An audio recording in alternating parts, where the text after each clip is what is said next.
qué es lo que queremos contarle al mundo, ¿no? ¿Por qué queremos comunicar desde aquí algo? ¿De dónde nació? Desde que nos conocimos ha habido muchísima interactuación entre nosotros. El aceite y el agua nos unió y no nos quedamos como el aceite y el agua, sino que más bien nos fundimos como el agua esencial, misma molécula o misma, ¿cómo se llama? La misma composición tenemos, ¿no? Entonces nuestro 70% de agua en cuerpo es el que nos une, el que nos ha puesto aquí hoy. Y ayer lo que estaba contando, ayer estaba mirando un poco los vídeos de YouTube, estaba mirando Facebook, estaba mirando un poco el año que habías tenido, lo que escribes, ¿no? Porque eres un libro abierto. Yo entré en Facebook y pensé como, pero si este chico lo cuenta todo. Todo. Claro, además como si fuese en primera persona la narración, como si fuese casi un diario. Claro, sí. Hay que contar lo que a uno le pasa, ¿no? Y me quedé flipada, claro, porque entonces empecé a ver los años, cómo han ido los años en Facebook, y tú tenías un trabajo. Yo tenía un trabajo, muy bien pagado, además. Muy bien pagado, Sí, tenías ahí, ¿no? Tus mensuales, tus 14 pagas, viajando por el mundo. 16 pagas. Eso ya no existe, 16 pagas era algo que pertenecía a nuestros padres o abuelos. Sí. Y entonces, ¿en qué minuto, yo sí que lo sé, dijiste, uy, ¿qué estoy haciendo mal en la vida? Bueno, pues cuando ves que lo que estás haciendo no cuaja con tu manera de pensar, con tu moral, con tu corazón, y te cuestionas un montón de cosas que estás haciendo, por qué las haces y si tienen un precio, ¿no? Entonces, el precio que pagas en la vida para vivir con seguridad. Bueno, vamos allá de eso, porque ¿qué es la seguridad? Tener una casa, un coche, un trabajo, un seguro social, ¿qué es la seguridad? La seguridad la hacemos nosotros cada día, con nuestros actos, ¿no? Entonces, si tú haces actividades que son riesgosas, pues obviamente es más probable que sufras un siniestro, ¿no? Entonces tú has sufrido algún siniestro, porque tú de repente cortaste todos los hilos, dijiste, bueno, pues mira, aquí tengo las pagas, tengo el trabajo, tengo no sé qué, lo tiro todo por la ventana y salto al vacío. Hiciste un salto del ángel, ¿no? Hacia el vacío de la vida. Sí, totalmente. ¿Y qué tal la bajada? ¿Qué tal el salto? Hombre, es un salto que tienes que confiar mucho en ti mismo y no dejar que la mente te traicione. La mente es una herramienta maravillosa, pero con un pensamiento negativo puedes construir una cosa horrible, con un pensamiento positivo puedes construir una cosa hermosa, ¿no? De eso hablas mucho, en todo lo que yo he estado leyendo hablas mucho de la forma de pensamiento, ¿no? Cuando uno decide cortar todos los hilos, cuando uno decide saltar al vacío, no en eso que llamamos transformación, que todo el mundo piensa que es fantástico convertirse en mariposa, pero que hay como en ese tránsito muchos encuentros con ti mismo en lo que te gusta y en lo que no te gusta, ahí de repente tú hablas siempre de lo que piensas es lo que se manifiesta, digamos, de alguna manera, ¿no? De hecho tienes un vídeo en YouTube que así lo cuentas, ¿no? Como se llama Cambia tu mente, cambia tu vida. Ajá, así es. Cuéntamelo, cambia tu mente. Bueno, cambiar la mente es... estamos muy condicionados por todo lo que nos han enseñado desde que somos pequeños. Desde la familia en la que creces, quiénes son tus abuelos, tus padres, cómo te han educado, a qué colegio has ido, quiénes han sido tus compañeros, quiénes han sido tus profesores. Estamos mediatizados con la información que recibimos en la televisión, los anuncios comerciales, tienes que comprar regalos para Reyes, regalos para Papá Noel, tienes que... O sea, todo es un cúmulo de información que nos afecta en nuestra mente. Eso va al subconsciente, ¿no? O sea, nos lo chupamos todo aquí detrás. Eso va al subconsciente, que digamos si ponemos un símil con una casa, el subconsciente son los cimientos de la casa, ¿no? Entonces tú luego construyes la casa sobre esos cimientos, pero lo primero que pones son los cimientos. Entonces el Hay gente que lo llama patrón mental también. eso es, el consciente lo tenemos construido sobre unos cimientos del subconsciente que no sabemos que están ahí y que actuamos día a día sobre todo eso, ¿no? Por ejemplo, un cristiano, que es una cosa muy concreta en la religión, un cristiano crece en una cultura cristiana y todas sus tradiciones son cristianas, y para él esa es la realidad correcta. Pero tú te vas a hablar con un musulmán que ha crecido en un país musulmán y que ha crecido en una vida musulmana, y para él lo correcto es la cultura musulmana o la religión musulmana. Entonces, ¿quién de los dos está en lo cierto? Los dos. Exacto. El respeto. Exacto, porque han construido sus patrones mentales en base a unas culturas y a una influencia social que le ha determinado esa creencia, ¿no? Y para él es lo correcto, no entiende a los cristianos, a lo mejor, y el cristiano no entiende a los musulmanes, ¿no? ¿Quién está en lo incierto o lo cierto? ¿Quién soy yo para determinarlo? ¿No? Entonces, el punto es cuando llegas al punto en el que quieres hacer un balance de, oye, ¿qué es lo que yo soy? ¿Qué es lo que yo quiero hacer? ¿A dónde quiero ir? ¿Comulgo con esto? ¿No comulgo con esto? ¿Qué me parece esto? ¿Qué me parece el otro? ¿No? Y empiezas a pensar, y hoy en día, gracias a Dios, gracias a Dios, que somos más libres de pensamiento que hacen, no sé, mis padres o mis abuelos, o los tuyos. Sí. Pues estamos rompiendo con los que son moldes sociales, esos patrones mentales que se nos han metido, de que tenemos que hacerlo porque es la tradición, o porque así siempre ha sido, ¿no? Claro, entonces cuando, volviendo con todo esto que estamos hablando, yo voy hilando, voy tirando para atrás, ¿no? Entonces en ese minuto de que tú cambias, o sea, o decides cambiar tu vida, porque piensas que hay de repente una forma de pensamiento que debe entrar, donde te debe de estar diciendo, ¿no? Que esto que estás haciendo, ¿para qué vale, no? ¿Ver? ¿Qué es lo que quieres hacer en tu vida, no? ¿Cómo empiezas? ¿Qué haces? O sea, el primer salto a ese vacío, ¿qué es lo que decides hacer? Bueno, en primer lugar es lograr tu independencia. Independencia, sí. La no dependencia. Exacto. A todos los niveles. Yo cuando decidí dar el salto era completamente independiente. Yo vivía solo, tenía mi trabajo, ganaba mi dinero, tenía mi coche, o sea, yo era completamente independiente. Me había ido a China a vivir, era completamente independiente. Estaba disfrutando de la libertad de elección, que para mí es fundamental, el saber que somos libres de elegir, ¿no? Obviamente cuando tomas una decisión que choca con el pensamiento de otros, sobre todo de los que más nos quieren, pues de manera directa ellos empiezan a proyectar sus miedos sobre tu idea, ¿no? ¿No son tus miedos los que tú vas viendo en los demás? Bueno, o sea, es una interrelación, ¿no? Pero obviamente, por ejemplo, mi padre tiene una manera de pensar, o mi madre, que cuando yo me acuerdo que les planteé que me iba a China la primera vez, porque he ido 2 veces, mi padre me dijo que estaba loco. Y después me empezó a decir, y tú has pensado bien, es otro idioma, es otra cultura, y qué vas a hacer allí, cómo te vas a mover. ¿Y qué hiciste ahí? Pues yo llegué allí y tenía un tren, iba a trabajar, ¿no? Y yo pues no sabía, ni siquiera mi jefe sabía, ¿no? A mí me dieron un ordenador portátil, una idea, sonda, ¿no? Un globo sonda, y fuimos a inspeccionar un poco aquello, ¿no?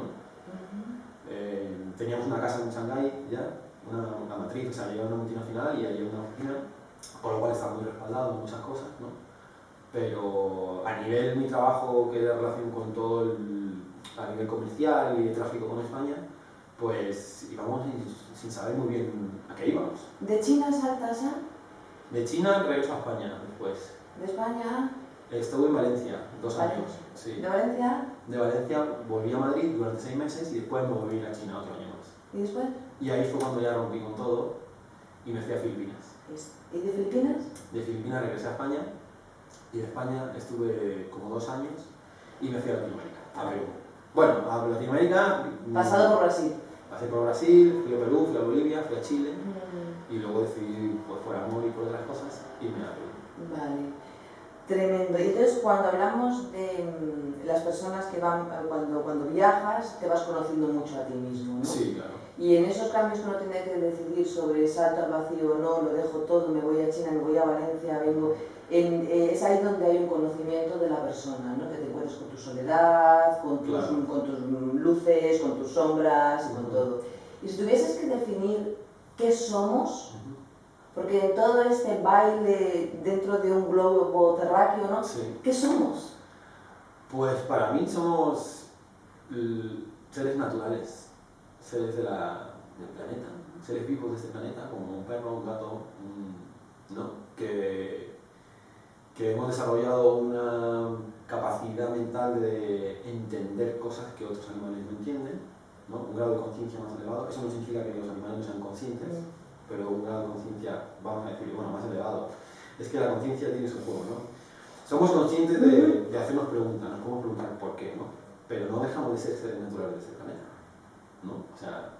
Yo iba más allá, ¿eh? Yo ya quería ir a través del 70% de agua que somos. Bueno. Yo quería ir a nuestro nivel molecular, porque yo te veo perfectamente, pero nos podríamos ver en moléculas, ¿no? Sí, que es una parte por la que yo también quería hablar contigo, ¿no? Primero, poder contar un poco al mundo este ser que ha sido como un saltimbanqui, que ha estado por el mundo, o sea, con lo cual tiene muchísimas cosas dentro vividas, experiencias para poder contar, y después porque cuando nos vemos siempre es qué somos, y realmente somos moléculas de agua. Sí, somos agua, somos tierra, somos somos fuego y somos aire. aire, porque además tú eres acuario, ¿no? Sí, Con lo cual tienes un montón de aire.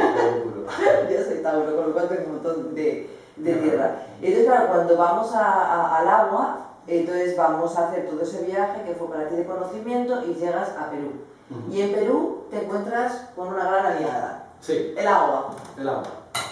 Bueno, la historia del agua es bien interesante. Claro.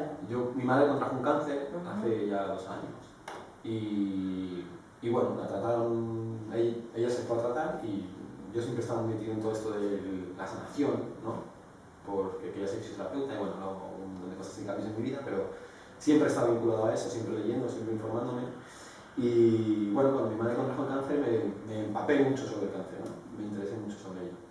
Y leyendo un libro de un doctor japonés que se llama Hiromi Shinja, que está afincado en Estados Unidos y Japón, en los 2 sitios, pues hablaba de los cambios de hábitos, los cambios nutricionales y el agua que bebes. Y recomendaba este agua, el agua Kangen. Entonces, a partir de ahí me llegó la semilla. Luego tuve un amigo que es australiano, que conoció el agua antes que yo, o sea, la bebió antes que yo, que es un muy buen amigo mío. Y en cuanto la probó y me dijo que era maravillosa, pues me dijo que pensó en mí, ¿no? Por mi madre. Por tu madre, por la salud y demás. Y cuando encuentras el agua Kangen, o sea, ¿cuál es la diferencia? Porque yo sí que la he visto, ¿no? O sea, hay un montón de vídeos colgados donde él hace la diferencia del agua. Y la importancia de beber un agua saludable para todo el sistema. Entonces, cuando tú empiezas a tomarla, cuando tu madre empieza a tomarla, sí. ¿Qué es lo que pasa con este agua? ¿Cuál es la diferencia con las demás? Bueno, o sea, el agua tiene 3 propiedades fundamentales, que son alta en antioxidantes, alta en biominerales disponibles en el agua y estructuración de la molécula de agua, de los grupos moleculares de agua. Esta tecnología lo que hace es imitar a la naturaleza, ¿vale? Es lo que han conseguido hacer. No inventan nada nuevo, no están echando ningún aditivo químico, que muchos vídeos dicen que les echamos cosas, no, mentira, no hay nada. Todo es un proceso de electrólisis que imita cuando un rayo cae en un lago, ¿vale? Y por una carga eléctrica pues se produce una reacción del agua, ¿no? El agua tiene muchas capacidades y una de ellas es esa, ¿no? Y tú siempre dices, desde que empiezo a tomar este agua, también he visto más gente que lo cuenta, que la purificación y la detoxificación del cuerpo es la que cambia también la forma de pensar. Exactamente, somos 80% de agua en el cerebro. Entonces, ¿qué estamos limpiando? Entonces, no solamente el cuerpo. Limpiamos todo, o sea, somos 70% de agua. O sea, todas las células de nuestro cuerpo tienen agua, todas, dentro de su interior tienen agua.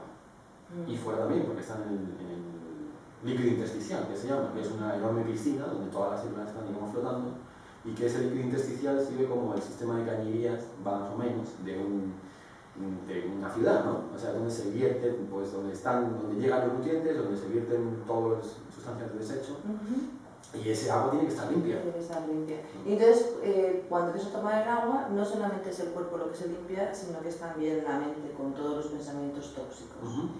Cuando uno cambia alrededor. Por supuesto. Es que no puede cambiar el entorno si no cambia dentro. Es imposible. ¿Y tú has visto, o sea, o eres capaz de pensar como en momentos donde hay gente con la que ya no entras como en conexión o ya no están ahí, y no solamente es porque tomes agua, sino porque tus pensamientos han cambiado? Hombre, por supuesto. ¿No? O sea, el agua es una parte física, ¿no? La mente está en un plano un poco más, también es física, porque la mente está ahí, ¿no? Pero también es una parte un poco más abstracta, ¿no? Está relacionado con el elemento fuego, que es la transformadora, ¿no? También donde reside el ego en la mente, ¿no? Las emociones, según Alonso del Río, que es pues, la persona con la que yo trabajo en Perú, a nivel interno, pues, y estoy muy de acuerdo con él, es donde las emociones no son del corazón, son de la mente. El corazón solamente tiene el sentir. Las emociones no son del corazón, son de la mente. Son de la mente, ¿no? Son mentales. Entonces, cuando tenemos un pensamiento negativo se genera una emoción negativa, acto seguido. Y eso nos invade todo el cuerpo y nos invade nuestra reacción ante lo externo, ¿no? Yo no digo que lo externo no influya, tenemos estímulos externos, pero el estímulo es algo que está afuera. Tú decides que entre o que no entre. Claro. Entonces, hace poco estaba metiendo en un libro de Bruce Lipton, que se llama La biología de las creencias. Eso no me lo comentas. Sí, y él es un especialista en genética, ¿no? En la Universidad de Stanford, y se fue, en Stanford. Y bueno, pues a través de la vida empezó a notar cosas que tenían que cambiar y se fue a una isla del Caribe a dar clases allí, en lugar de estar en Stanford, ¿no? Y empezó a ver lo importante que era el entorno celular, no tanto la célula en sí, o la información genética, sino la epigenética, que es lo que se habla hoy en día, que es todo lo que condiciona el entorno celular, ¿no? Y vio que era muy importante, ¿no? Y que haciendo experimentos, pues cogieron una célula y le quitaron el núcleo a la célula, que supuestamente el núcleo no está toda la información de genes, del ADN y demás, y vieron que cuando le extirpan el núcleo, pues la célula sigue viviendo durante un tiempo, porque luego no puede replicar las proteínas y bueno, no puede hacer funciones, pero durante un tiempo vive. Sin embargo, cuando cortan la membrana celular, la célula muere instantáneamente. Sí. Entonces, él en su libro sostiene que la membrana celular es en realidad el cerebro de la célula. La que tiene toda la información. Porque es la que decide qué es lo que entra dentro de la célula y lo que sale. La membrana es una... Sí. La conocida, ¿no?, por el aceite esencial. Sí, a nivel molecular, pues es hay lípidos dentro de la membrana, es una membrana semipermeable, con lípidos, con proteínas, con canales para que entren y salgan sustancias, y la membrana es la que decide que entre o no entre cosas.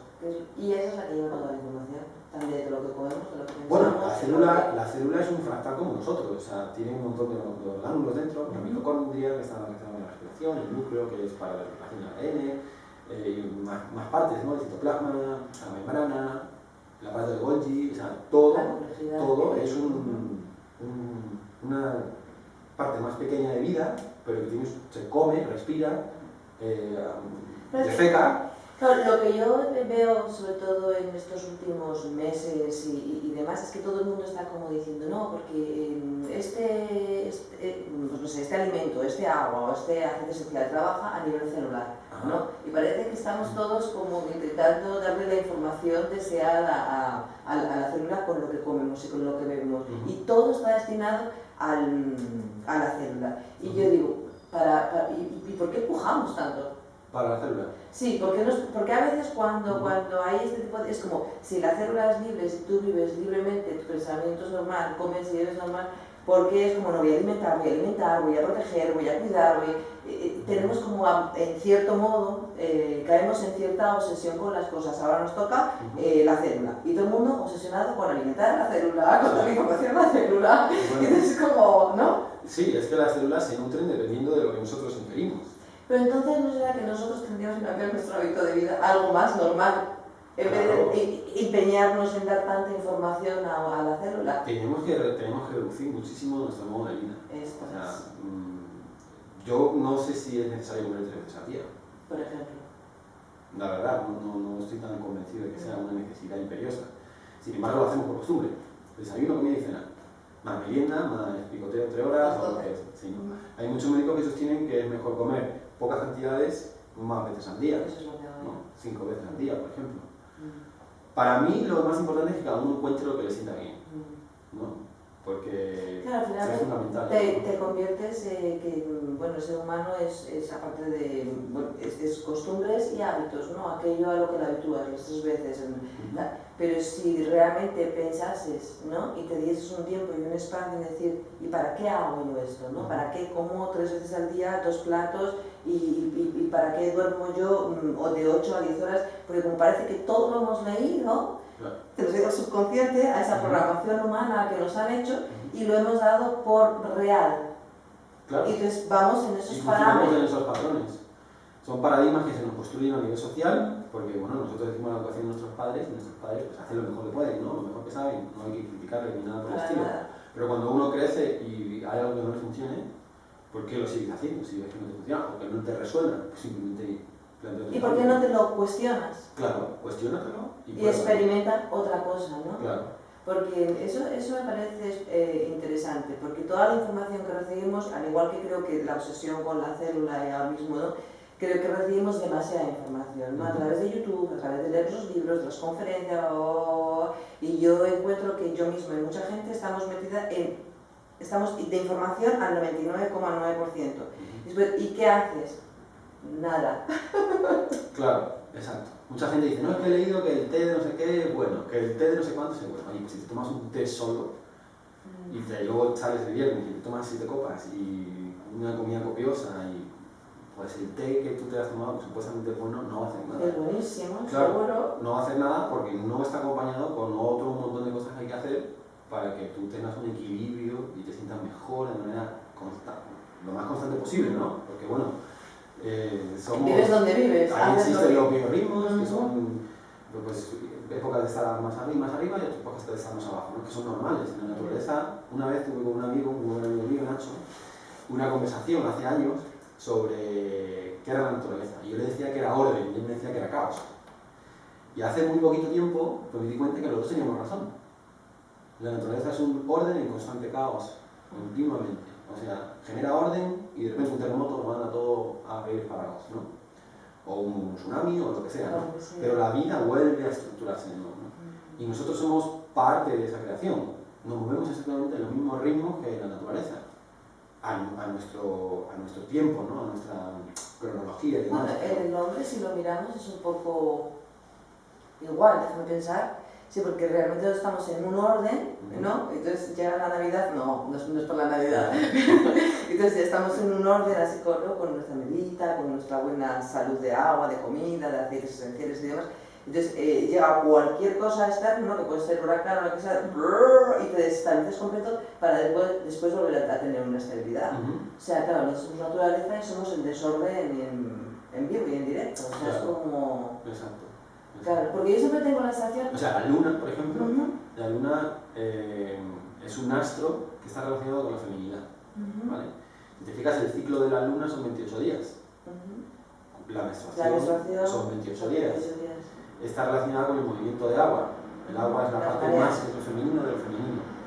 Todas las mareas se mueven por el efecto de la luna, por un efecto de gravedad, es física, ¿no? ¿Cómo nos afecta a nosotros la luna? A los hombres y a las mujeres. A las mujeres está muy claro, porque vais a estar súper relacionadas con ella, pero los hombres no lo tenemos que cuestionar, porque también tenemos un lado femenino y también nos afecta. O sea, todo nos afecta, ¿no? Todo nos afecta. Y tenemos que escucharnos, o sea, escuchar el ritmo de que la naturaleza está marcando en nosotros, que es lo que hemos perdido los humanos, desde mi punto de vista. Y cuando empiezas a escuchar esos biorritmos, pues empiezas a encontrar respuestas dentro de ti para poder tener la fuerza suficiente para cambiar las cosas que tienes que cambiar. Es un proceso largo, sí, hay que trabajar. Interesante. La mente juega un papel muy fuerte. Claro, yo aquí siempre tengo la sensación de un poco lo que te venía a decir antes, como... Pero es que somos unos insatisfechos con la naturaleza, ¿no? Totalmente. Nos quejamos continuamente y es peor todavía, culpamos siempre a los demás de lo que nos pasa. Claro, por eso... Pues fíjate lo que me ha dicho mira lo que tengo ahí, ¿no? Se ha escrito en la queja, la negatividad, el no progreso, ¿no? Absorber lo bueno, la gratitud, porque la queja es algo que está muy presente, ¿no? Y es la insatisfacción esta que tiene el ser humano es en la queja constante, ¿no? Si hace frío, hace frío. ¡Qué horror! Si hace calor, que hace calor. Que tengo pareja, tengo pareja. Que no la tengo, no la tengo. Y entonces a veces dices, tremendo todo lo que pasa dentro, ¿no? Que siempre es, ¿y ahora qué te pasó? ¿No? Entonces en el equilibrio es decir, o sea, el no juzgar, si no te quejases durante un mes, ¿no? Tu mundo cambiaría alrededor, dicen, ¿no? O sea, si no tuvieses juicio externo, ¿no? Y yo creo que es el trabajo, porque todos lo sabemos, ¿no? Es decir, vale, ayer fue mi primer día para empezar, ¿no? Entonces, bueno, pues en esas cosas estamos. ¿Y tú ahora? Porque ahora te nos vas otra vez, ¿no? Sí, voy a Perú. ¿Qué has encontrado durante este año en Madrid, en España? Porque tú viniste... Yo vine en septiembre y he estado de septiembre hasta ahora, pues, trabajando, haciendo cosas, plantando semillas en España también, con respecto al agua, con respecto a otras cosas que estoy haciendo. Pero bueno, mi vida está en Perú ahora. Mi vida está en Perú, está mi pareja allí. Tu corazón está en Perú. Mi corazón allí. Mi corazón está... Y parte de mi seguir aprendiendo este tipo de cosas para convertirme cada vez en mejor persona. Porque no solamente tú trabajas con el agua Kangen, ¿no? Para un poco darla a conocer para la salud y para el bienestar y para todo este cambio de limpiar, ¿no? Tanto físico como mental como espiritualmente, que es lo que yo creo que cómo funciona el agua. sino que tú tienes una parte en descubrimiento ahora mismo que estás abierto para seguir aprendiendo. Y realmente, ¿qué es lo que puedes o lo que te gustaría ofrecer a la gente? Pues a mí lo que me gustaría ofrecer a la gente... O sea, ¿qué encontraríamos en ti? ¿Qué tipo de fuente? Pues... esperanza. Y eso que a veces yo la pierdo. Sí, no, pero hay que pasar por perderla y saber cómo se encuentra para poder enseñar. Esperanza de que se puede tener una mejor vida. De que se puede vivir con mucho menos y ser feliz. Pero tremendamente feliz, ¿no? O sea, la frase esta que escuchamos a mucha gente de fíjate a estos pobres que no tienen nada y fíjate cómo sonríen, si es posible, realmente. Y la pobreza no es un tema económico, la pobreza es un tema de otras cosas. Entonces nos adornamos mucho fuera. Muchísimo, muchísimo. O sea, yo con 17 años pensaba completamente diferente, vestía completamente diferente, era otra persona. Muy condicionada por la sociedad, ¿no? Lo que pasa es que, claro, en esa época pues eres un adolescente, estás viendo de tu infancia, con todo lo que has visto en tu infancia, que no eres consciente que lo tienes, pero lo tienes, todos esos patrones mentales que te han metido. Esto es malo, esto es bueno. ¿No? Que, bueno, tus padres es lo que te comparten y lo que te hacen, porque ellos creen eso, ¿no? Y con más o menos firmeza, entonces... Pero bueno, cada uno luego tiene que ser responsable de su vida, de lo que piensa, de lo que hace, de lo que dice. Claro. Una vez más, coherencia. Sí. Coherencia. Coherencia y responsabilidad. Lo que siento, lo que pienso y lo que digo y lo que soy, sobre todo, ¿no? O sea, dejar al ser, pues, resplandecer, ¿no? Y salir en todas sus... O sea, por ejemplo, cuando yo dejé mi trabajo, que lo dejé por una serie de circunstancias que no me gustaba vivir, que estaba viviendo y que decidí cambiar, en aquel momento no entendía cómo la gente podía hacer ciertas cosas. ¿Cómo que? Bueno, adulterio, no iba conmigo, ¿no? Acceder a lugares de prostitución, cosas bien feas, ¿no? Que en mi casa no me han enseñado esos valores, ¿no? Entonces cuando tienes que estar trabajando y tienes que hacer ese tipo de cosas, pues, o sea, no ir a consumirlas, pero participar de una manera indirecta en eso, pues empiezan a cuestionar cosas si realmente lo que tú quieres o no quieres. O sea, ¿estás haciendo algo bueno para el mundo con esto? Esa es la pregunta. Claro. No solamente es qué es lo que me aporto a mí mismo, ¿no? Claro. Si haciendo esta acción, qué es lo que estoy aportando al mundo entero. Claro. Y fíjate que está relacionado con uno de los instintos más placenteros, pero que se pueden tornar en lo más banal, ¿no? Que es el sexo, ¿no? Entonces, yo decidí eso y otras cosas más, ¿no? Pues personas que dirigen una empresa y que viven de una manera pues faraónica. Esa sí que es una manera pobre de vivir también a veces. De una manera muy faraónica y la gente que está sacando el trabajo día a día pues no vive tan bien, ¿no? Son los que realmente hacen porque las cosas salgan. Entonces ese tipo de cosas me hicieron ver, yo no quiero estar en un mundo así, ¿no? Y lo único que podía hacer era cambiar yo. Porque yo no podía cambiar toda la organización de la empresa. A no ser que hubiese sido el presidente en algún momento, ¿no? Y si hubiese estado en ese camino, ¿no me hubiera corrompido al final al punto como los demás? No lo sé. Porque todos somos débiles, ¿no? En un punto. ¿Y cuál es tu siguiente paso en tu trabajo personal cuando llegas a Perú? ¿Qué es lo que te apetece experimentar, ¿no? Dentro de todo este, no sé, de todo lo que hay? Hombre, lo más incipiente es mi relación con mi pareja. Vale. Que, bueno, tú sabes que ese, como te comentaba antes, ¿no? Comentábamos antes que el que se mete en una relación en pareja, pues ese es un trabajo para conocerse a uno mismo estupendo, que tendríamos que recomendarlo desde aquí. Ten una pareja y aprende a conocerte, ¿no? Es el espejo más es el fuerte que hay. espejo. Pues sí, ese es el gran objetivo. Porque bueno, yo he tenido parejas, pero no muy largas. Una tuve una pareja de 3 años, cuando era muy joven, de los 19 a los 21. Y 18 a los 21, así. Y bueno, pues desde entonces he tenido otras parejas, otras relaciones, pero nunca una con un compromiso ya de vida, de plantearte tener una familia, de hacer algo para qué es la vida, ¿no? O sea, de dar pasos para adelante, ¿no? Yo he tenido la suerte de poder viajar, he sido muy independiente, muy individual durante toda mi juventud. Y ahora de manera natural, escuchando mi ciclo natural, pues necesito, me apetece compartir con mi pareja.